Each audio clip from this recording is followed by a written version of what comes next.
36 years after a teenage girl vanished, her family received a cryptic note about a Vatican tomb.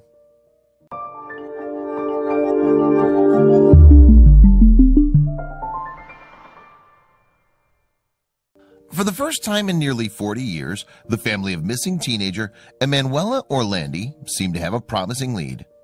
The mysterious case has baffled police since 1983, but now an ominous tip-off may finally be pointing them in the right direction. And Emanuela's relatives hold their breath as the Vatican workers prise open two ancient tombs. Perhaps no one could have predicted, though, what the group are about to find. On June 22, 1983, after leaving a music class in the Italian city of Rome, Emanuela vanished without a trace. Since then, alleged sightings and ominous conspiracy theories have only fueled the mystery that surrounds the 15-year-old's disappearance.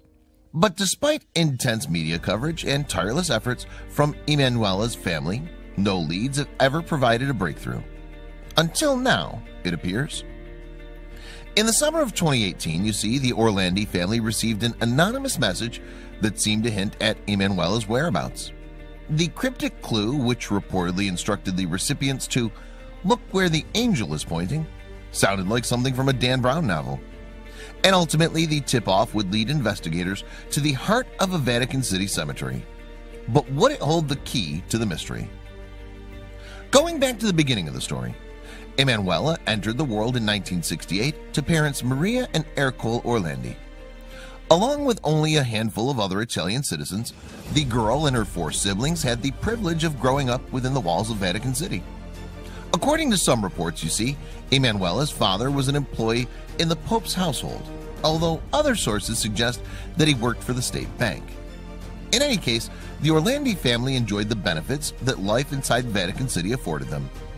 Emanuela's brother, Pietro, would later reveal how he and his siblings had once played in the holy site's magnificent gardens. And apparently, as the children frolicked, Pope John Paul II himself would sometimes stop and chat to them. Of the family's former surroundings, Pietro told CNN in July 2019, "We thought we were in the safest place in the world." Of course, given what we know now, this statement is tragically ironic. Nonetheless, Pietro added that before Emanuela's disappearance, he felt that Vatican City was a small, friendly community where everyone was very close. And the devastating events that unfolded in the summer of 1983 would ultimately shatter Pietro's illusions of safety forever. Yet, June 22, 1983 began as a day much like any other for the Orlandis. As she presumably had done many times before, Emanuela ventured beyond the Vatican City walls to attend a flute class. The teen then finished the lesson and set off to return home. But she was never seen again. At the time of Emanuela's disappearance, school was out for summer.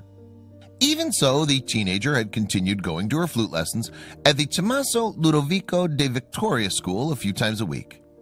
And to get there, Emanuela would hop on a bus into central Rome before walking around 700 feet to her class. So, by June 22, 1983, Emanuela had already made the trip to and from her music instruction several times. But on the day that the teen disappeared, she'd been running late. Apparently, she'd asked her brother, Pietro, to accompany her, but he'd refused. And tragically, it was a decision that would end up haunting him for decades. In July 2019, Pietro revealed to the BBC, "Last time Emanuela and I met was actually not a very nice memory. We had a fight because she had a music lesson.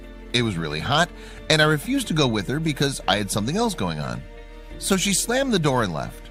And that's the memory I have. I've often thought, what if I had actually gone with her?" Now, the last confirmed sighting of Emanuela was at a bus stop in central Rome.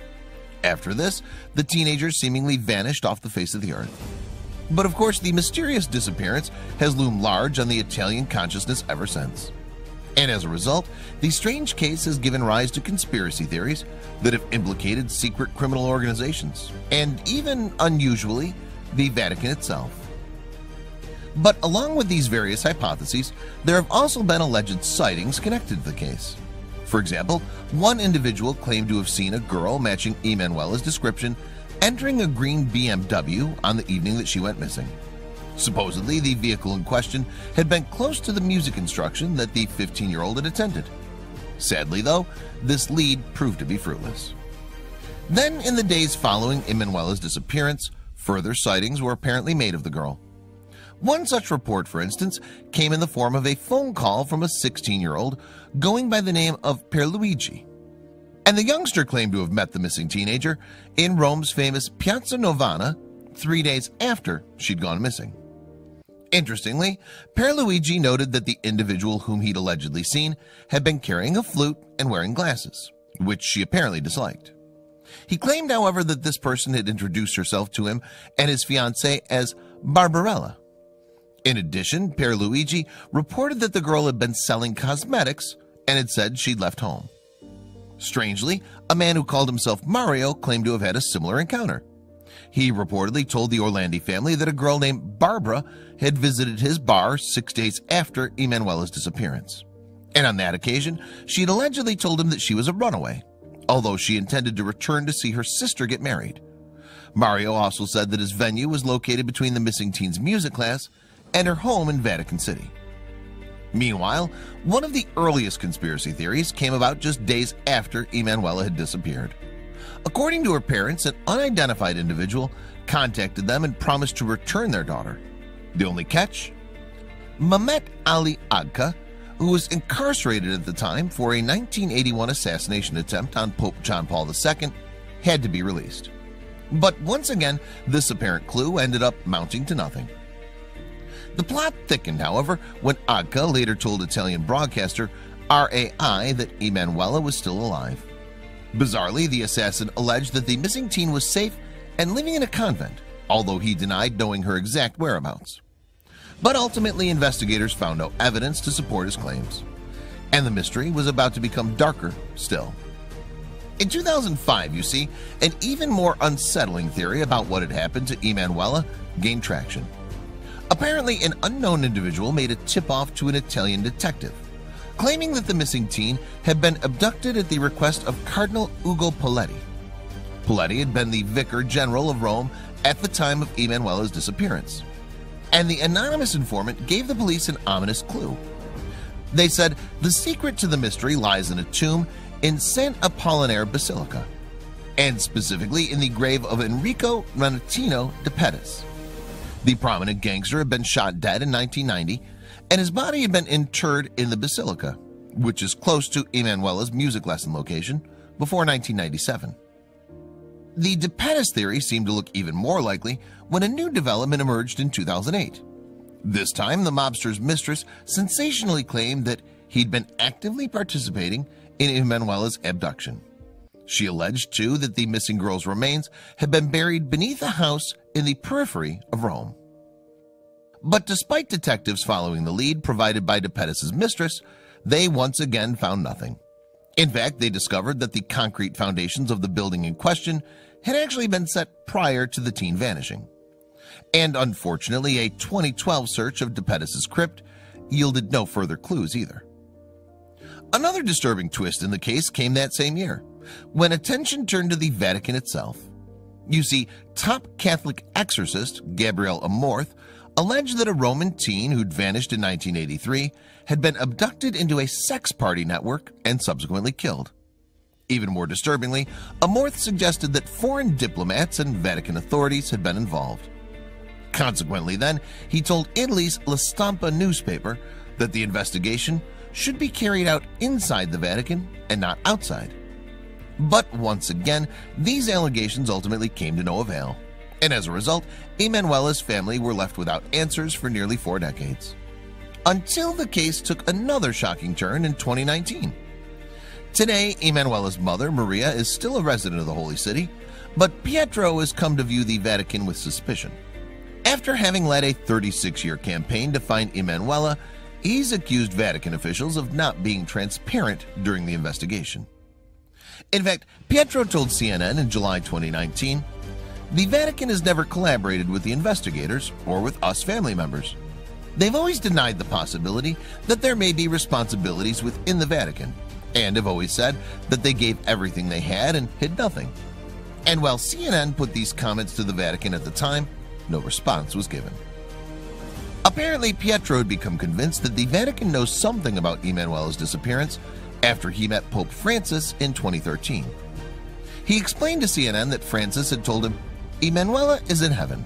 Pietro added, "It froze my blood to hear a pope say Emanuela is dead." That said, the encounter also gave him hope of someday finding an answer. And since meeting Pope Francis, Pietro claims that he's attempted to contact the Holy Leader again on numerous occasions to obtain more information, but to no avail. Emanuela's brother isn't alone in his theory either. Indeed, Italian crime journalist Fiorenza Sarzanini told CNN, "Every type of clue has always led to the Vatican." She also added that officials have never accounted for why a mobster such as De Pettis would be buried in an important church. Then, in the summer of 2018, the Vatican was implicated yet again. The Orlandi family received a tip-off that came in the form of an image of a religious statue with an accompanying message. The clue bafflingly instructed to look where the angel is pointing. And ultimately, the cryptic note led the search for Emanuela to 2 tombs inside a small cemetery within Vatican City. More specifically, the site in question is known as the Teutonic Cemetery. Situated close to St. Peter's Basilica, it's the final resting place for German-speaking members of the Roman Catholic Church. But despite its prominent location, the graveyard is tucked away behind a set of imposing walls, and its ornate gates are reportedly watched by a Swiss guard. In order to access the tombs outlined in the tip-off then, the Orlandi family needed the Vatican's permission, and given the fact that they'd reportedly received no answer to their previous request for information, they weren't hopeful, especially since Pietro's attempts to speak with Pope Francis had allegedly been ignored. But after close to a year of campaigning by Emanuela's family, the Vatican finally agreed to exhume the tombs. In the wake of the development, a buoyed Pietro told the BBC, "For the first time, the Vatican showed that they're considering the possibility that there may have been internal responsibilities within the Vatican for Emanuela's disappearance." That said, a Vatican spokesperson stressed that police were only trying to determine whether or not Emanuela could have been buried in the cemetery. Vatican officials would not be looking into the teen's disappearance either, as it had occurred outside of their jurisdiction. It appeared likely then that the investigation would remain the responsibility of authorities in Rome. Nevertheless, the search got underway in July 2019, and any remains discovered during the hunt would undergo DNA testing, which would apparently take weeks to yield results. But while Pietro was hopeful that the exhumation marked a turning point with the Vatican, Sarzanini had her reservations. In July 2019, the journalist alleged that the cooperation of Vatican officials merely served to direct any suspicion away from them.